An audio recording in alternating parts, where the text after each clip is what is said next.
Bismillahirrahmanirrahim. Alhamdulillahi rabbil alamin. Wassalatu wassalam ala habibina habibi ilahi rabbil alamin Abil Qasim Muhammad sallallahu alaihi wa alihi at-tayyibin at-tahirin wa ashabihi al-muntajabin wa man tabi'ahu bi ihsan ila yaumiddin. Ayyuhal ikhwah at-talabah, assalamu alaikum warahmatullahi wabarakatuh. Alhamdulillah, dengan taufik dan inayah dari Allah, kita hari ini akan meneruskan kajian atau pelajaran tafsir. Pada pertemuan-pertemuan yang lalu kita telah sampai pada akhir ayat ke-20. Hari ini kita akan mulai ayat 21 sampai 30 insyaAllah. Sebelum saya mulai kajian tafsir ini, minggu yang lalu dan 2 minggu yang lalu kita agak ada ujian dan kalian telah memberikan jawaban-jawabannya.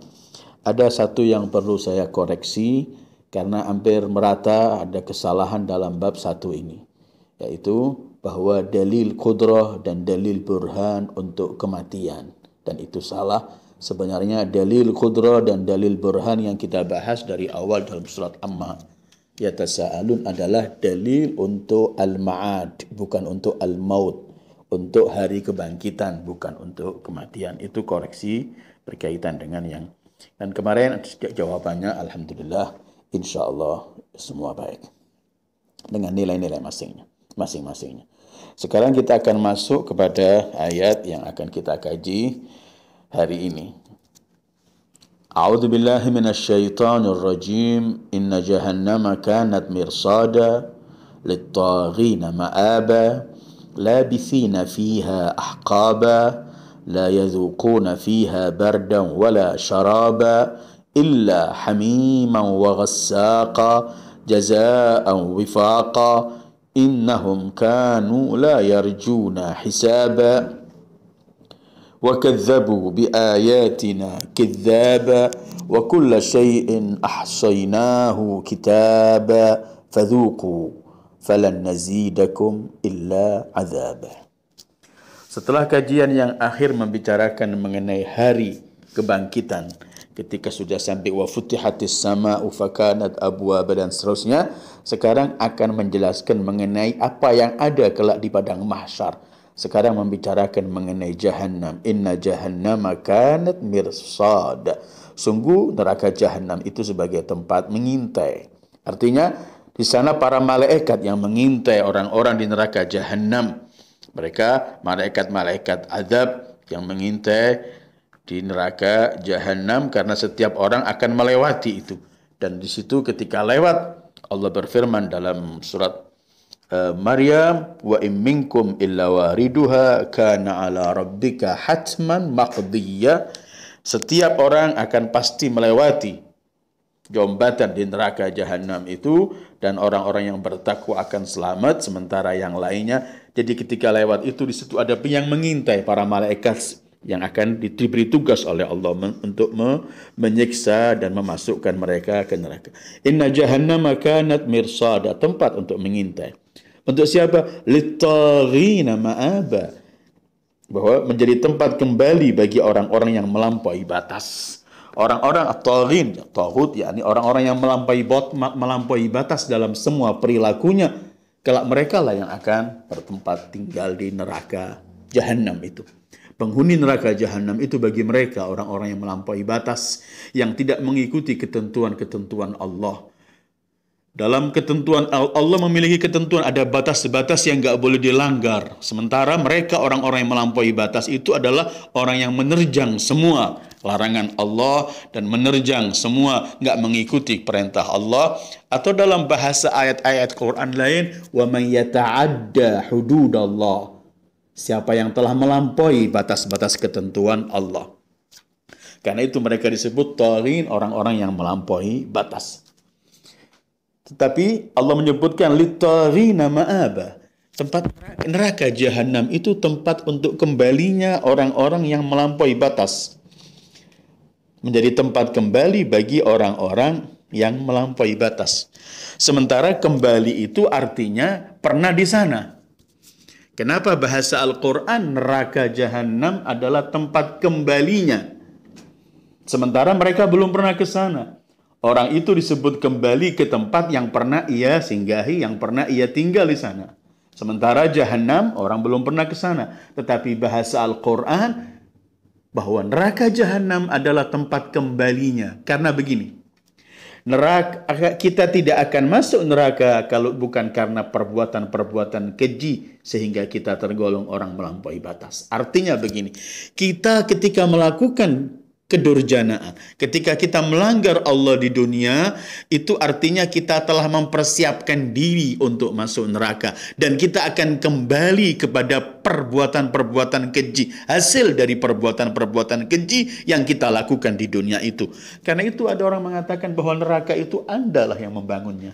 Kenapa? Karena Anda ketika di dunia melakukan kejelekan demi kejelekan, ini Anda sedang membangun tempat Anda di neraka. Dan kelak Anda akan dikembalikan di tempat yang Anda telah membangun untuk itu.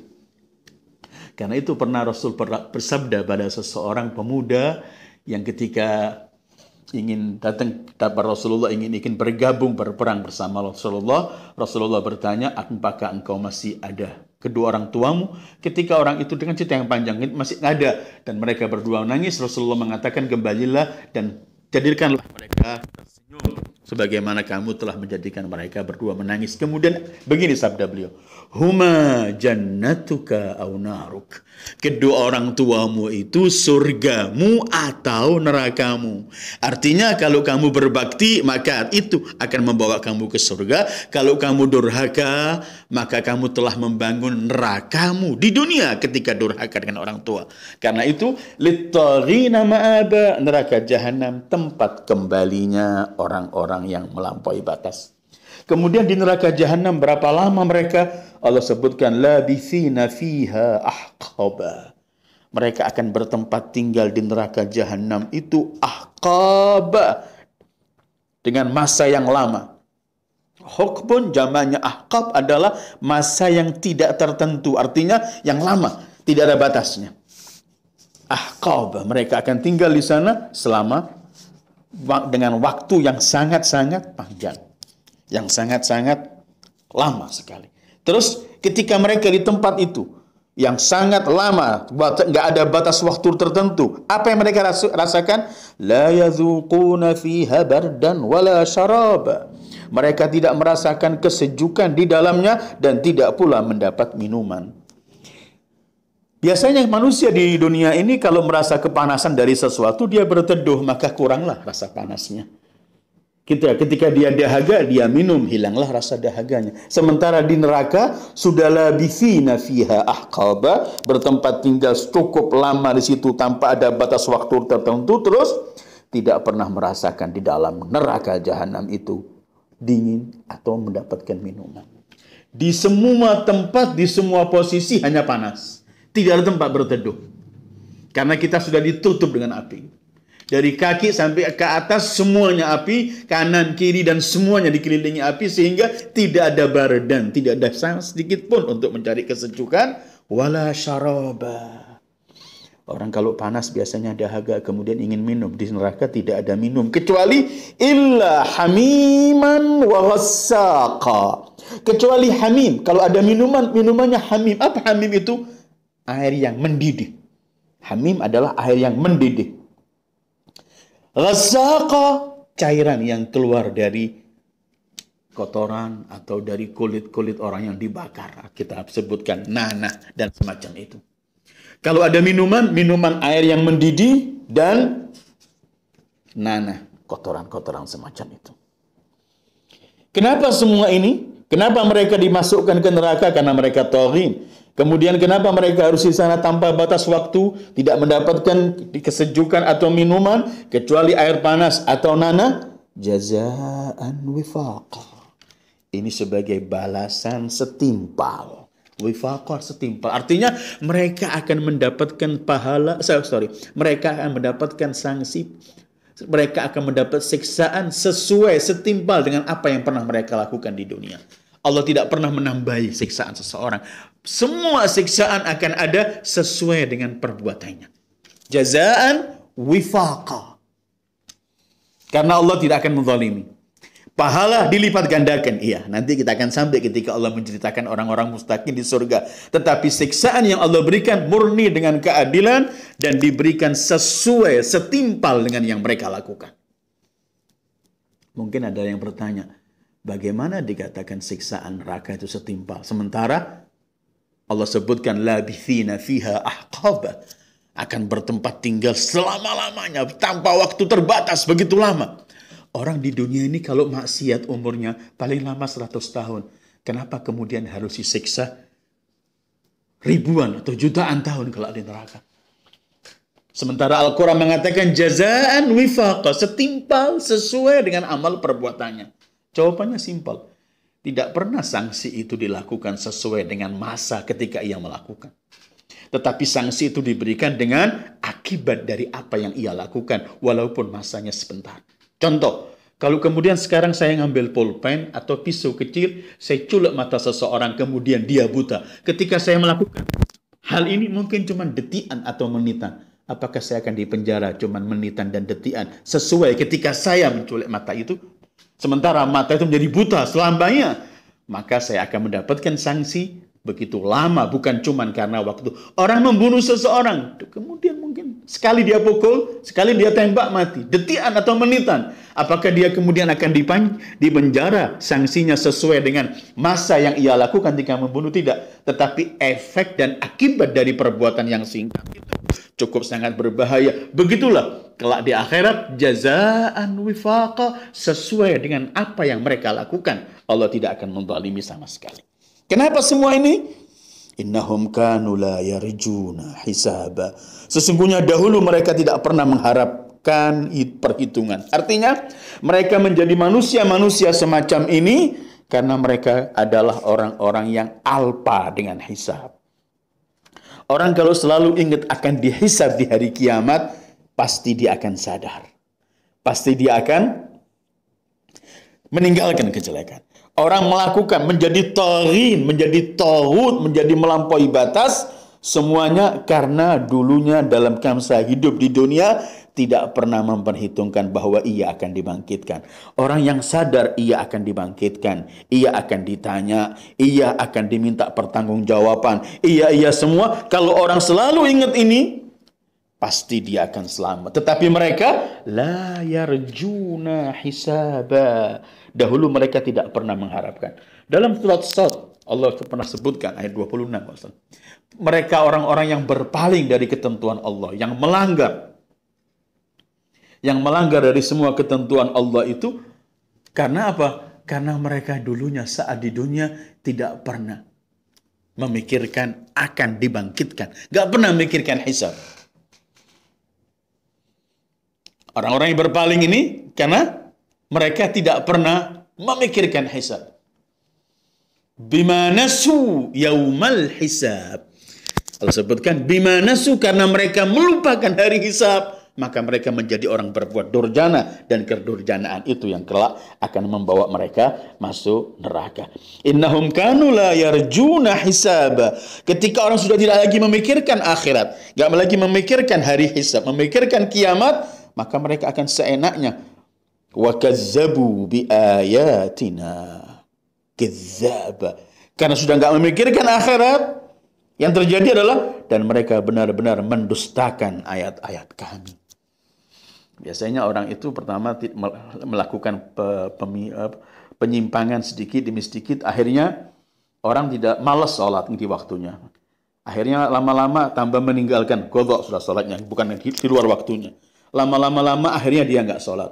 Lama-lama nggak sholat, mengatakan sholat nggak wajib bagiku. Akhirnya menghina yang sholat, menghina orang sholat. Semacam ini. Nggak mengikuti hisab, nggak percaya hisab, akhirnya wa kazzabu bi ayatina kadzdzaba. Sementara wa kulla syai'in ahsainahu kitaba, dan segala sesuatu telah kami catat dalam suatu kitab, yaitu buku catatan amal manusia. Sementara dia melupakan hari kiamat, dia membohongi Allah, dia melampaui batas, semua yang ia lakukan tercatat rapi di buku, dan buku itu kelak akan diberikan kepada mereka. Yang Allah sifati buku itu dalam surat Kahfi, ya Ya wailatana ma li hadzal kitab la yughadiru saghiratan wala kabiratan illa ahsaha. Aduh, buku catatan apa ini? Tidak ada yang paling kecil sampai yang paling besar. Semuanya tercatat. Al-Kahfi 49. Dan Allah menyebutkan dalam beberapa ayat mengenai bahwa Allah telah rapi catat semua amal perbuatan kita. Wa kulla syai'in ahsainahu kitaba. Bahkan bukan perilaku kita, bukan amal saja, omongan kita pun dicatat. Ma yalfidhu min qawlin illa ladaihi raqibun atid. Tidak keluar satu lafaz pun dari mulut kita kecuali ada yang mencatat, raqib dan atid. Karena itu orang-orang masuk neraka ini, kenapa mereka masuk neraka menjadi orang taghut? Karena mereka la yarjuna hisaba wa kadzabu bi ayatina kidzaba. Hasil rupa hisab, hasil mereka membohongi ayat-ayat, semuanya tercatat rapi. Karena itu fadzuqu falan nazidakum illa adzaba. Maka karena itu rasakanlah, maka tidak ada yang akan kami tambahkan kepadamu selain azab. Di akhir ayat ini Allah sebutkan, kamu silahkan teriak, kamu silahkan menyesal, kamu silahkan apapun di tempat ini, sudah habis waktunya. Kamu tidak akan mendapatkan perubahan, nggak mendapatkan sesuatu tambahan kecuali tambahan hisab. Minta ditambah siksaan. Minta apapun semuanya adalah tambah hisab. Fadzuku, sekarang rasakan. Habis waktunya. Saat di dunia aku utus para rasul, aku beri kalian akal, aku berikan kalian mampu membelahkan mana yang membedakan mana yang baik, yang mana yang salah. Aku berikan semuanya, tapi kalian lewatkan, kalian tidak la yarjuna hisab. Sekarang fadzuku falan nazidakum illa azaba. Rasakan siksaan ini dan kalian tidak akan mendapat kecuali hanya siksaan. Kita berhenti sampai ayat 30. Bagaimana Allah mengancam mereka orang-orang yang melampaui batas akan masuk neraka dengan waktu yang cukup lama dan akan disiksa dan tidak akan mendapatkan sama sekali apapun, minuman maupun rasa dingin, dan semua ini akibat karena mereka melupakan hari kebangkitan, mereka membohongi ayat-ayat Allah, maka habislah masa penyesalan, sekarang hanya rasakanlah. Inilah kajian kita hari ini, dan minggu depan insya Allah kita akan bicarakan pada ayat-ayat terakhirnya. Wassallallahu ala Muhammad wa ali Muhammad.